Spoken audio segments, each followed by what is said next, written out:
High প্রিয় ছাত্রছাত্রীরা, welcome to MCQ zone. আজকে আমরা ক্লাস 10-এর 12 নম্বর চ্যাপ্টার গোলক চ্যাপ্টার আমরা কোষে দেখি 12 1 2 3 4 5 6 এবং 7 এই 7টা অঙ্ক আমরা প্রথমে সলভ করব। তো তার আগে এই অঙ্কগুলো করার আগে আমাদের কয়েকটা থিওরি জেনে নিতে হবে বা সূত্রগুলো কয়েকটা জেনে নিতে হবে। তো চলো কী কী সূত্র আছে দেখে নেওয়া যাক। দেখো এখানে গোলক মানে কি? গোলক মানে আমরা জানি যে যেমন ফুটবল বা ক্রিকেট বল, ঠিক আছে, এগুলো কী বলা হচ্ছে? গোলক বলা হয়। তাহলে হচ্ছে গোলক। এবার গোলকের এইটা যদি হয় ব্যাসার্ধ, এখান থেকে কেন্দ্র থেকে এই অংশ পরিধি অবধি এটা কী বলে? ব্যাসার্ধ। আর যদি এখান থেকে এটা ব্যাসার্ধ হয় তাহলে গোলকের কটা তল আছে? একটাই তল, আর সেই তলটা হচ্ছে বক্রতল, ঠিক আছে। তাহলে এই বক্রতল যদি থাকে, এই বক্রতলের ক্ষেত্রফল কত হবে? গোলকের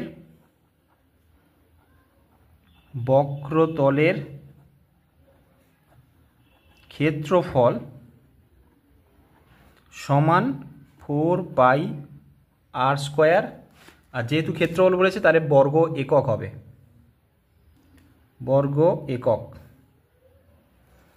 ঠিক আছে। এবার দেখো, এবার এই যে গোলকটাকে যদি আমি অর্ধেক করে দিই তাহলে কেমন হয়ে যাবে? তাহলে এরকম দেখতে হয়ে যাবে, অর্ধগোলক এরকম দেখতে হয়ে যাবে।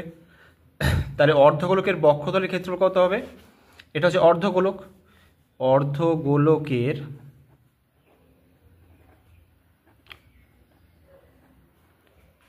বক্রতলের ক্ষেত্রফল সমান, দেখো এখানে যদি 4πr² থাকে তাহলে তার অর্ধেক হয়ে যাবে, যা ছিল তার অর্ধেক হবে, তার মানে হবে 4πr²কে 2 দিয়ে ভাগ করে হবে, এরকম করে লিখবে 4πr²/2, তার মানে হয়ে যাবে 2πr² বর্গ একক, ঠিক আছে। এবার দেখো যদি এখানে ধরা হয়, এখানে দেখো আরেকটা তল আছে, খেয়াল করো এই যে অংশটা অর্ধগোলকের, আমি শুধু বক্রতলের ক্ষেত্রফল ধরেছি। এবার তার উপরে এই অংশটা দেখো, যদি আমরা এই অংশটা দেখো, এটাতে কি সমতল হবে? যদি নিরেট অর্ধগোলক হয় তাহলে এই অংশটা কী হবে? সমতল হবে। তাহলে এই যে এই অংশটা কি একটা বৃত্ত, তাহলে এই বৃত্তের ক্ষেত্রফল কত হচ্ছে? πr² হয়, আমরা জানি 9-এ জেনে এসেছি। তাহলে বৃত্তের ক্ষেত্রফল হচ্ছে πr², এই অংশটা। আর নিচের ক্ষেত্রফল কী ছিল এর আগে জেনে এসেছি? 2πr², এটা হচ্ছে 2πr², ঠিক আছে। তাহলে আমরা এখান থেকে লিখতে পারি যে অর্ধগোলকের সমগ্রতলের ক্ষেত্রফল, অর্থাৎ সমতল, এটা হচ্ছে সমতল, এটা হচ্ছে বক্রতল, দুটো মিলিয়ে মোট ক্ষেত্রফল কত হবে? অর্ধগোলকের সমগ্র, এখানে খেয়াল করবে, মন দিয়ে দেখবে, যেখানে বক্রতল আছে এখানে কিন্তু সমগ্রতল আছে, সমগ্র তলের ক্ষেত্রফল সমান, এখানে 2πr², সাথে যোগ করতে হবে πr², তাহলে ইকুয়াল টু কত হবে? 2 আর 1, তাহলে হচ্ছে 3πr² বর্গ একক। তাহলে আমাদের ক্ষেত্রফলের এই 3টে সূত্র। এবার আমরা আয়তনে দেখব। দেখো গোলকের, আবার বলছি, গোলকের যদি ব্যাসার্ধ হয়, এখান থেকে এটা হচ্ছে ব্যাসার্ধ আর হয়, তাহলে গোলকের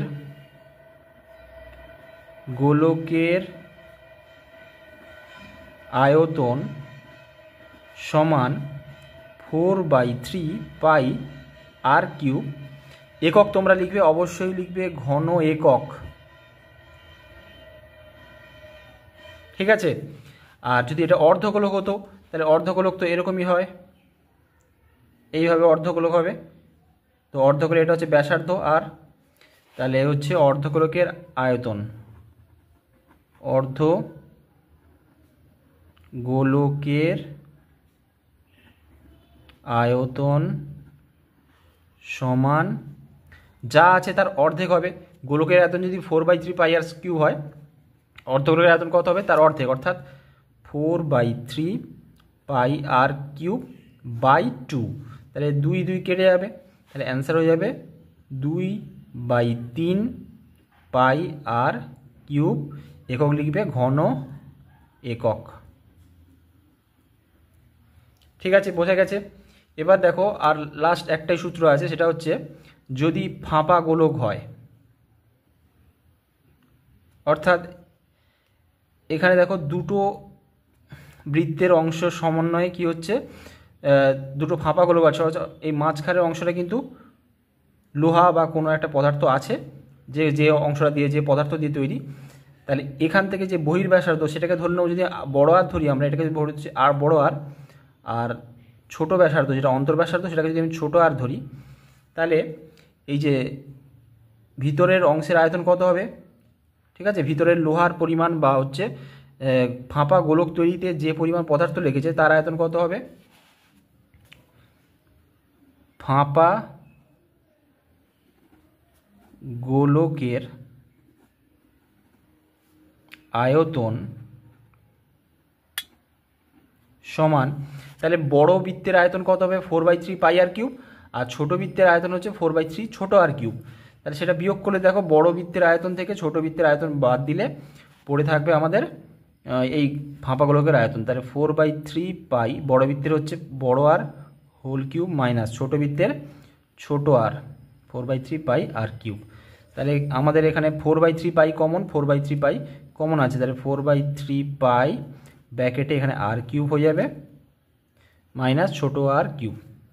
এবার এটা হচ্ছে ঘন একক। ঠিক আছে, তোমরা আশা করি বুঝতে পেরেছো, এই সূত্রগুলো তোমরা ফলো করবে। তো এবার দেখো প্রথম কোয়েশ্চেন কি আছে, একটি গোলকের ব্যাসার্ধ দৈর্ঘ্য 10.5 সেমি হলে তার সমগ্রতলের ক্ষেত্রফল হিসাব করে লিখি। তো একের দাগের কোয়েশ্চেন, গোলকের ব্যাসার্ধের দৈর্ঘ্য লিখবো 10.5। কি লিখবো, গোলকের ব্যাসার্ধের দৈর্ঘ্য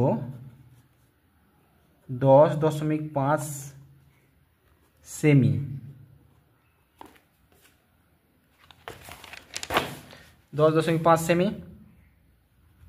তাহলে সমগ্রতলের ক্ষেত্রফল কী হবে, অতএব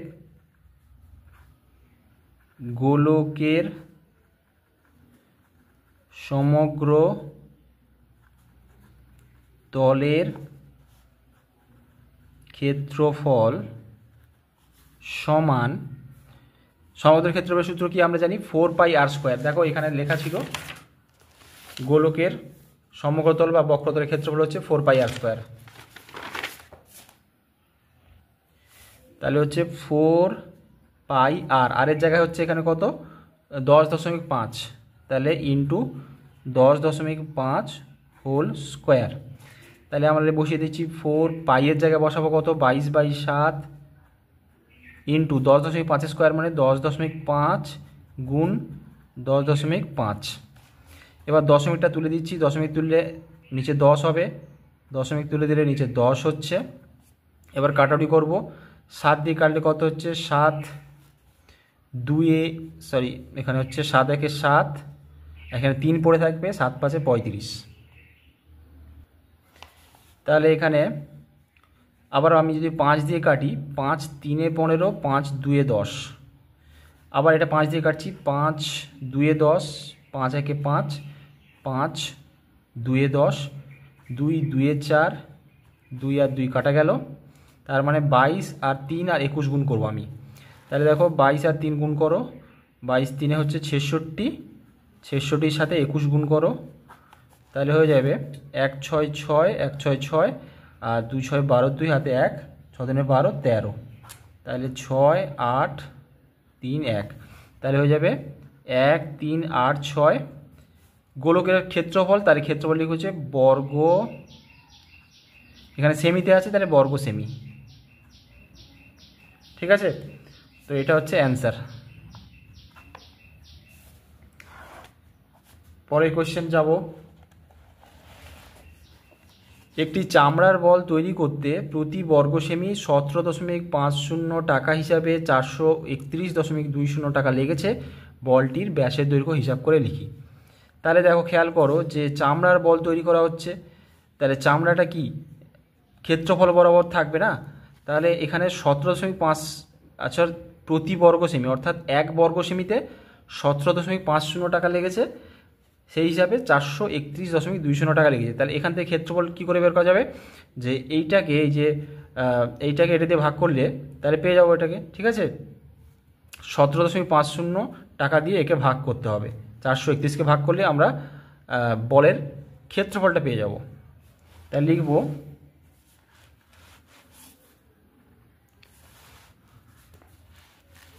চামড়ার বল তৈরি করতে প্রতি বর্গ সেমি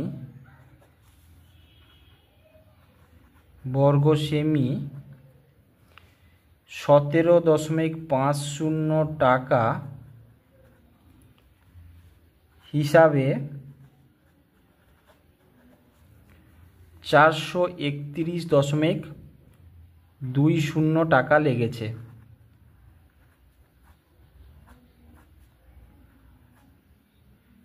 ওকে, এবার হয়েছে দেখো, তাহলে চামড়ার বলের ক্ষেত্রফল কত হবে, অতএব চামড়ার বলের ক্ষেত্রফল সমান, তাহলে এইটাকে এই যে 431.20 টাকা একে ভাগ করতে হবে 17.50 টাকা দিয়ে, 431.20 ভাগ 17.50। ঠিক আছে, এবার দেখো এই যে দেখো এখানে দশমিক পর দুটো সংখ্যা আছে, এখানে দশমিক পর দুটো সংখ্যা আছে, তাহলে দশমিক পর দশমিক দশমিক ক্যান্সেল করতে পারি আমরা। এবার দেখো এখানে দেখো লাস্ট সংখ্যা তাহলে 0 আছে, 0 কেটে দিলাম, তাহলে আমাদের পড়ে থাকলো 431.2 4312/175। এখানে আমি আর ভাগ করছি না, পরে আমাদের সুবিধা হবে করতে। তাহলে এখানে লিখব বর্গ, এখানেও লিখব বর্গ, এখানে কিসে দেওয়া আছে সেমি, বর্গ সেমি, তাহলে এখানে লিখব বর্গ সেমি। ওকে, এবার আমরা যে বলটার কথা বলা হয়েছিল সেই বলের ব্যাসার্ধ ধরে নেব আর, এটা হচ্ছে এখান থেকে যে এটা হচ্ছে আর, তাহলে লিখব ধরি বলের ব্যাসার্ধ আর সেমি। ঠিক আছে, ব্যাসার্ধ আর সেমি ধরলাম, তাহলে এর ক্ষেত্রফল কী হবে, সমগ্রের ক্ষেত্রফল 4πr², আর ক্ষেত্রফল তো বলেই দেওয়া আছে এইটা হচ্ছে, ঠিক আছে, ক্ষেত্রফল তো এটা, তাহলে আমরা লিখব শর্তানুসারে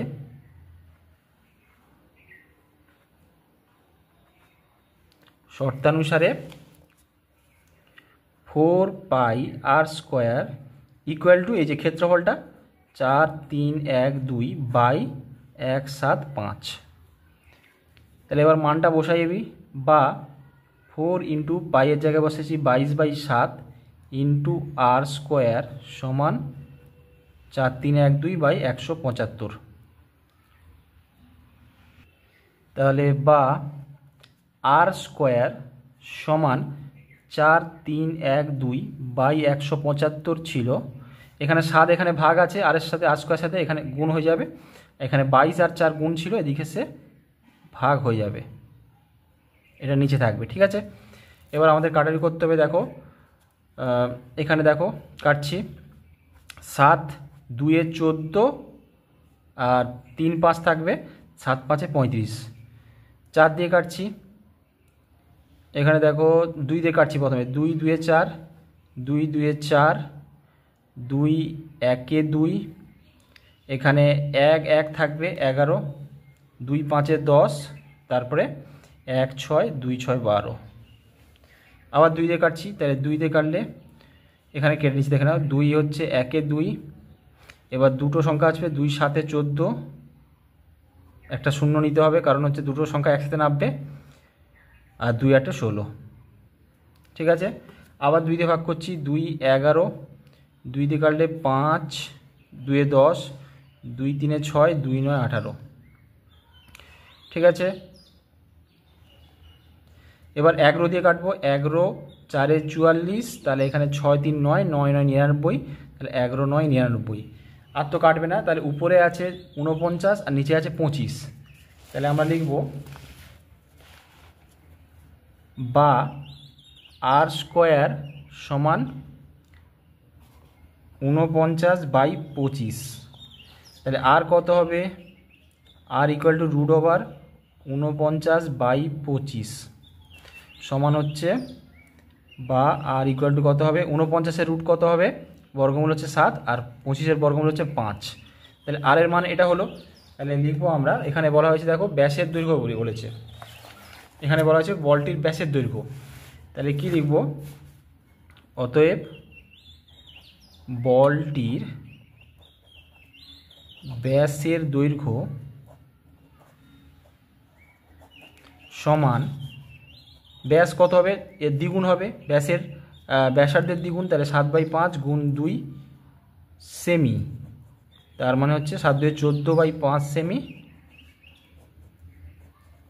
তাহলে 14কে 2 দিয়ে 5 দিয়ে ভাগ করলে কত হয়েছে দেখে নাও। 14কে 5 দিয়ে ভাগ করব, তাহলে 5 2 10, 4 পড়ে থাকবে, দশমিক নেব, একটা শূন্য, 5 8 40 কেটে গেল, তার মানে হয়েছে 2.8 সেমি। তাহলে এটা হচ্ছে উত্তর। এর পরের কোয়েশ্চেন কি আছে দেখো। স্কুলে শর্টপাট খেলার জন্য যে বলটি ব্যবহার করা হয় তার ব্যাসের দৈর্ঘ্য 7 সেমি হলে বলটিতে কত ঘনসেমি লোহা আছে? বলটিতে কত ঘনসেমি লোহা আছে সেটা হচ্ছে লোহার বলের আয়তন, ঠিক আছে? লোহার বলের আয়তন হচ্ছে বলটিতে কত ঘনসেমি লোহা আছে। তাহলে ব্যাসের দৈর্ঘ্য 7 সেমি দেওয়া আছে, তাহলে আমরা লিখব লোহার বলের ব্যাস সমান কত? 7 সেমি। 7 সেমি, তাহলে লিখব লোহার বলের ব্যাসার্ধ সমান 7/2 সেমি। ব্যাসার্ধ অর্ধেক হয়ে যাবে। তাহলে এবার বলটিতে কত লোহা আছে সেটা বলের আয়তন বের করতে হবে। তাহলে অতএব লিখব বলের আয়তন সমান, আয়তনের সূত্র কি? 4/3 পাই আর কিউব। তাহলে 4/3 পাই, আর এর জায়গায় এখানে কত? আর হচ্ছে ব্যাসার্ধ 7/2 সেমি, তাহলে লিখব 7/2 হোল কিউব। তাহলে ইকুয়াল টু 4/3 পাই এর মান বসাবো 22/7 গুণ 7/2 হোল কিউব মানে হচ্ছে 7/2 ইন্টু 7/2 ইন্টু 7/2। তাহলে এটা 7/2 তিনবার লিখে ফেলেছি আমরা।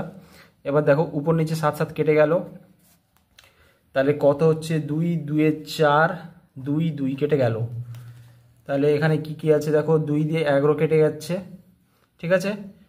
এবার আমাদের গুণ করতে হবে 11 আর 7, 11 সাথে 77, 77 আর 7 গুণ করে নেব আমরা, 77 গুণ 7, 7 7 49, 9 হাতে 4, 7 7 49, 4 53, তাহলে হচ্ছে 5 3 9/3। উত্তর হচ্ছে ঘন, এখানে সেমি হবে, ঘন সেমি।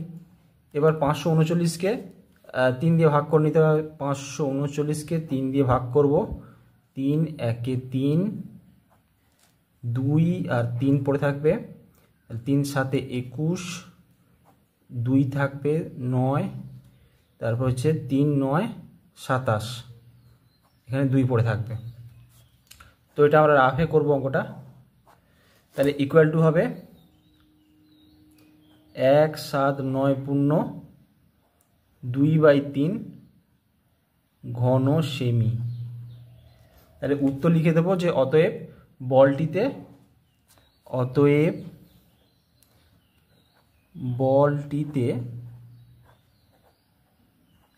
179 179 পূর্ণ 2/3 ঘন সেমি লোহা আছে।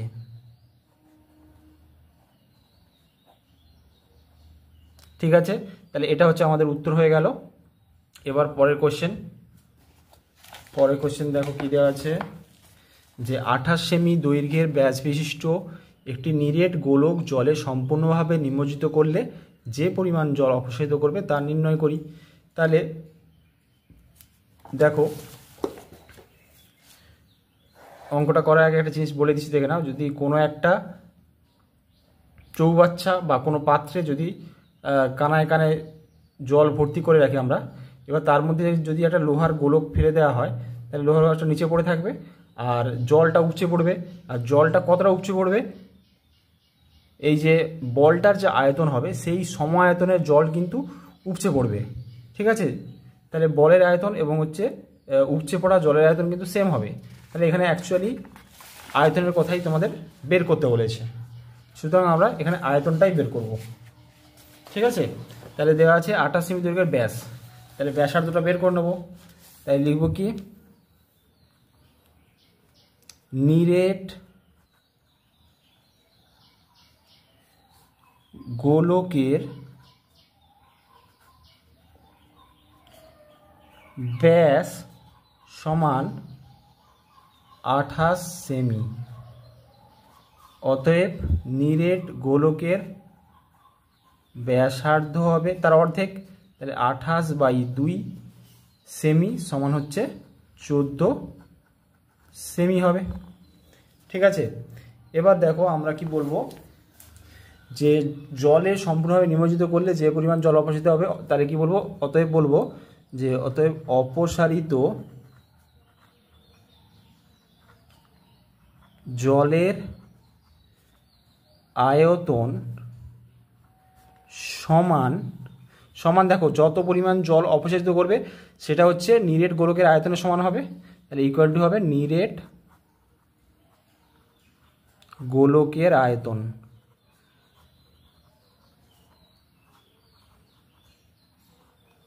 ঠিক আছে।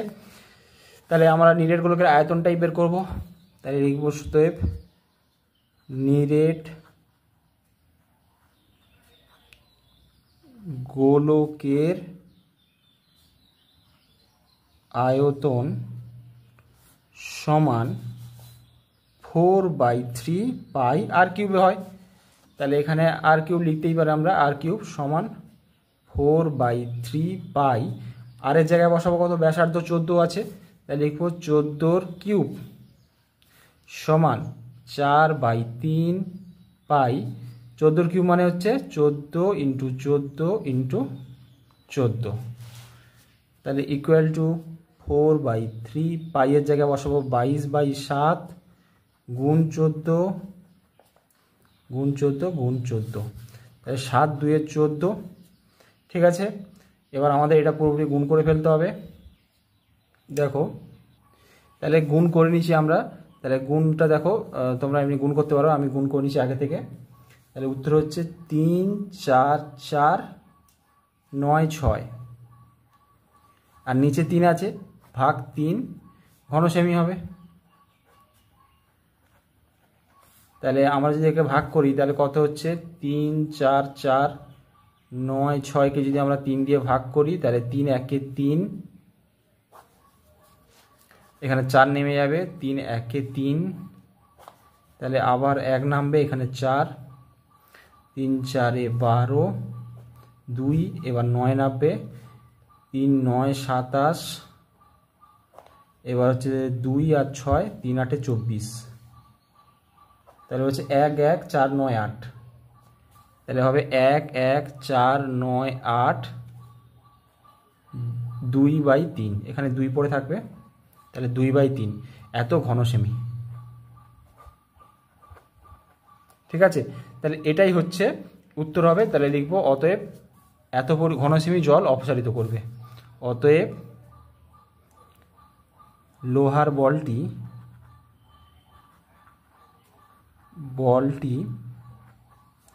1 1 4 9 8 2/3 ঘন সেমি জল অপসারিত করবে।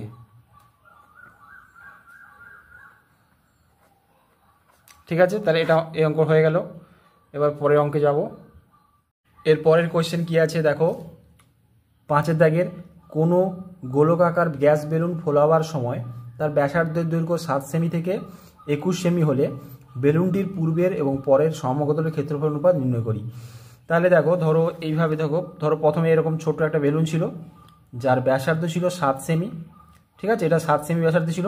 এবার এটাকে ফোলানো হলো, ফোলালে কী হবে, বড় হয়ে যাবে, ঠিক আছে। তাহলে তার ব্যাসার্ধ ধরে নেব এখানে 21 সেমি, ঠিক আছে। তাহলে সেক্ষেত্রে প্রথমে যে এই যে বেলুনটা ছিল, পূর্বের বেলুনের ক্ষেত্রফল সমগ্রতলের ক্ষেত্রফল আর পরের বেলুনের সমগ্রতলের ক্ষেত্রফল আমাদের বের করতে হবে, ঠিক আছে। তাহলে আমরা লিখব 7 সেমি ব্যাসার্ধ বিশিষ্ট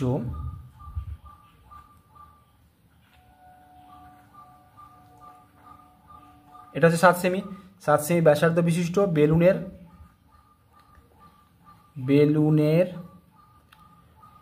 সমগ্র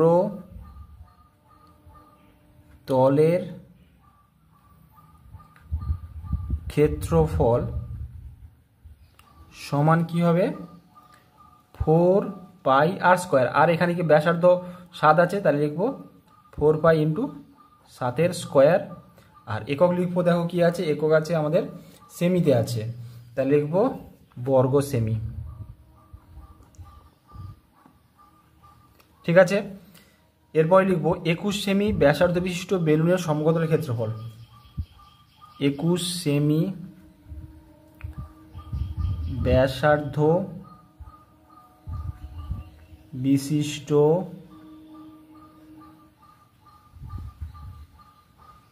বেলুনের সমগ্র তলের ক্ষেত্রফল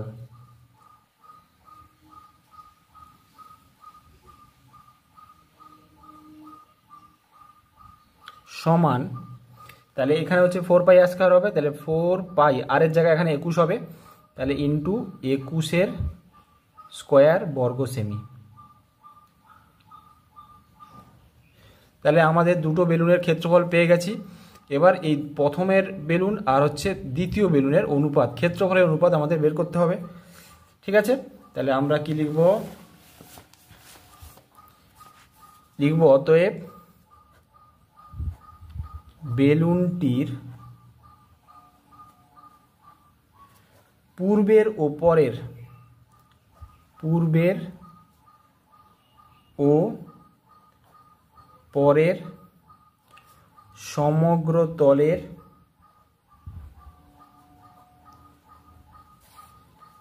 ক্ষেত্রফলের অনুপাত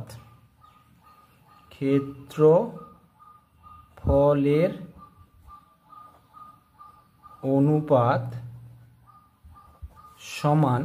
তাহলে প্রথমে ক্ষেত্রফল কত ছিল দেখো, 4 পাই 7 স্কোয়ার, আর দ্বিতীয় ক্ষেত্রে 4 পাই 21 স্কোয়ার। তাহলে এটা অনুপাত বের করব, তাহলে হচ্ছে 4 পাই ইন্টু 7 স্কোয়ার অনুপাত 4 পাই ইন্টু 21 স্কোয়ার। তাহলে 4 পাই দুদিক দিয়ে কাটা যাবে। আচ্ছা, তাহলে 7 স্কোয়ার মানে কত হবে, 7 গুণ 7 অনুপাত 21 স্কোয়ার মানে হচ্ছে 21 গুণ 21। তাহলে এখানে দেখো 7 3 21 কেটে যাবে, 7 3 21, ঠিক আছে। তাহলে অনুপাতের এদিকে কি পড়ে আছে, 1 পড়ে আছে, তাহলে 1, আর এদিকে কত পড়ে আছে, 3 3 কত হয় 9, তাহলে 1 অনুপাত 9। তাহলে এটা হচ্ছে উত্তর হবে, এটা হচ্ছে আমাদের অ্যান্সার, ঠিক আছে। এবার 6 দাগের কোশ্চেন, অর্ধগোলাকৃতি একটি বাটি তৈরি করতে 127 পূর্ণ 2/7 বর্গ সেমি পাত লেগেছে। বাটিটির মুখের ব্যাসের দৈর্ঘ্য হিসাব করে লিখি, ঠিক আছে। তাহলে অর্ধগোলাকৃতি বাটি তৈরি করা হয়েছে, তাহলে বাটি তৈরি করতে পাত লেগেছে। তাহলে পাত মানে কি, বাটি তো উপরে ফাঁকা থাকে, দেখো বাটি যদি এরকম হয় তাহলে বাটির উপরে তো কি ফাঁকা থাকবে, তাহলে শুধুমাত্র বক্রতলের ক্ষেত্রফল আমাদের বের করতে হবে, ঠিক আছে। শুধুমাত্র বক্রতলের ক্ষেত্রফল বের করলেই আমাদের উত্তর পেয়ে যাব, ঠিক আছে। তো কি লিখবো আমরা, 6 দাগে ধরি, এখানে ব্যাসার্ধ ধরে নেব আর, তাহলে এটা হচ্ছে আর, ধরি বাটির মুখের ব্যাসার্ধের দৈর্ঘ্য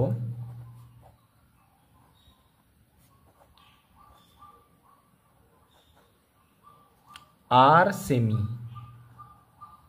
ঠিক আছে, ধরি ব্যাসার্ধের বাটির মুখের ব্যাসার্ধের দৈর্ঘ্য আর সেমি, তাহলে অর্ধ গোলাকৃতি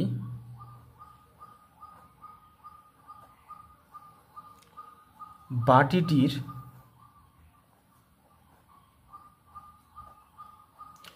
সমগ্রতলের ক্ষেত্রফল বা বক্রতলের ক্ষেত্রফল কি হবে?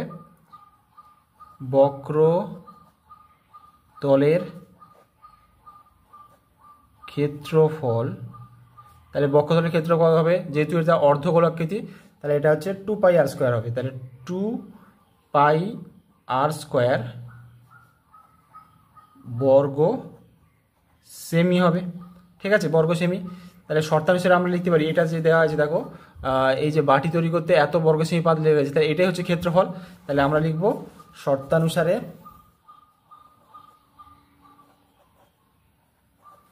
শর্তানুসারে 2πr² সমান হচ্ছে, এই যে এটা ক্ষেত্রফল দিয়েছে 127/2/7, 127/2/7, তাহলে 2π বা 2πr² সমান, আচ্ছা এই দুটো গুণ হয়ে যাবে, 127 আর 7 গুণ হয়ে যাবে, তাহলে 7 7 49, 9 হাতে 4, 7 2 14, 14 আর 4 18, হাতে 1, 7 থেকে 7 8, 8 8 9, আর এদিকে 2 যোগ করলে হচ্ছে 891 হবে, তাহলে 891/7 হবে। তাহলে বা 2 ইন্টু পায়ের জায়গায় বসাতে হবে 22/7 ইন্টু r² সমান 891/7, বা r² সমান 891/7 এখানে ছিল, আর দুইটা এপারে এলে কী হবে? ভাগ হবে। এখানে 22 গুণ আছে, এদিকে এলে ভাগ হয়ে যাবে, এখানে 7 নিচে আছে মানে ভাগ আছে, তাহলে এদিকে এলে গুণ হয়ে যাবে। এবার দেখো কাটাকুটি করব, তাহলে এই 7 কেটে গেল। এবার 11 দিয়ে যদি আমরা কাটি, তো 11 দিয়ে কাটবে কিনা দেখা যায়, হ্যাঁ কেটে যাবে। 11 2 22, 11 8 88, আর 1 পড়ে থাকবে, তাহলে 11 1 11। ঠিক আছে, তাহলে এখানে বা r² সমান, উপরে আছে 81 আর নিচে আছে 2 আর 2 গুণ করলে 4, 81/4, বা r² সমান, সরি r ইকুয়াল টু কী হবে? এদিকে এলে রুট হয়ে যাবে, √ওভার 81/4, তাহলে আর কত হবে? অতএব r ইকুয়াল টু হচ্ছে 81 বর্গমূল হচ্ছে 9, আর 4 বর্গমূল হচ্ছে 2, তাহলে 9/2 হয়ে গেল আর। তাহলে আমাদের বলা হয়েছে যে বাটির মুখের ব্যাসের দৈর্ঘ্য কত? ব্যাস তাহলে ডবল হবে বা 2 গুণ করতে হবে ব্যাসকে, তাহলে আমরা লিখব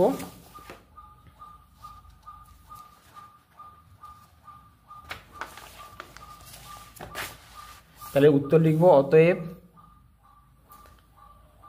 বাটির মুখের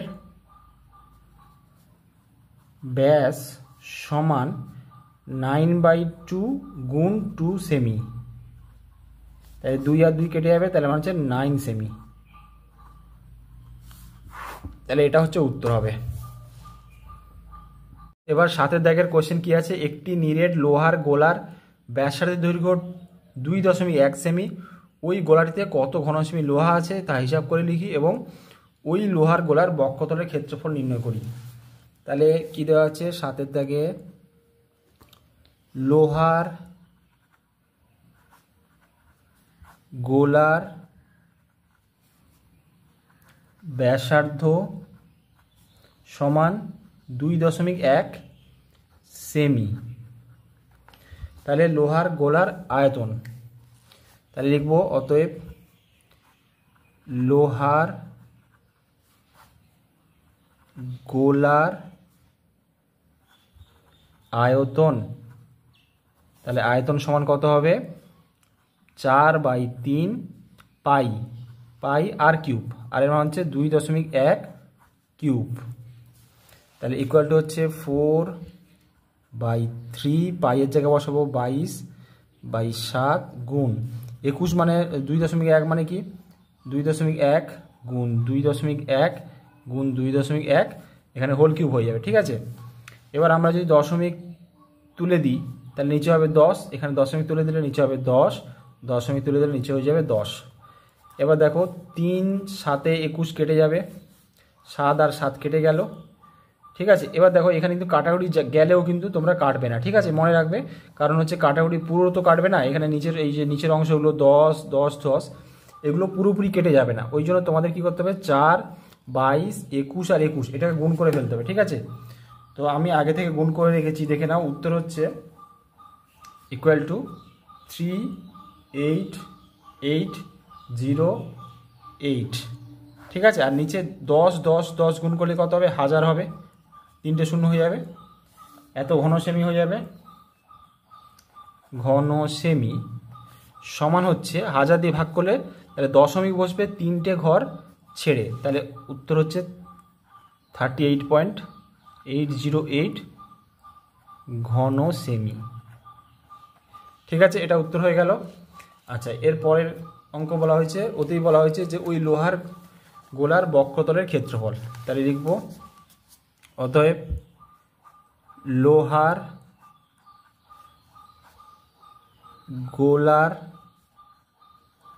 বক্রতলের ক্ষেত্রফল সমান, ক্ষেত্রফল কত হবে, 4 পাই আর স্কোয়ার। তাহলে 4 পাই, আর এর মান হচ্ছে 2.1 স্কোয়ার। তাহলে হচ্ছে 4 ইন্টু পাইয়ের জায়গায় হচ্ছে 22/7 ইন্টু 2.1, স্কোয়ার আছে মানে দুবার হবে 2.1। তাহলে দশমিক তুলে দিলে নিচে হবে 10, দশমিক তুলে দিলে নিচে হবে 10। তাহলে 7 3 21 হয়ে যাবে। এবার দেখো, এবার 4 22 3 আর 21 যদি আমরা গুণ করি তাহলে কত হবে,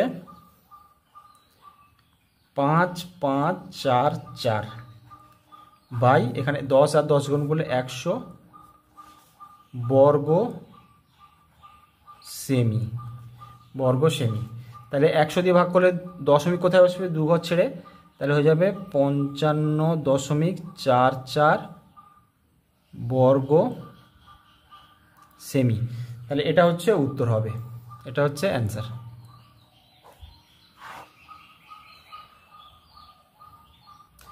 তো বন্ধুরা, এর পরের পার্টে আমরা এই নেক্সট অঙ্কগুলো আমরা সমাধান করব।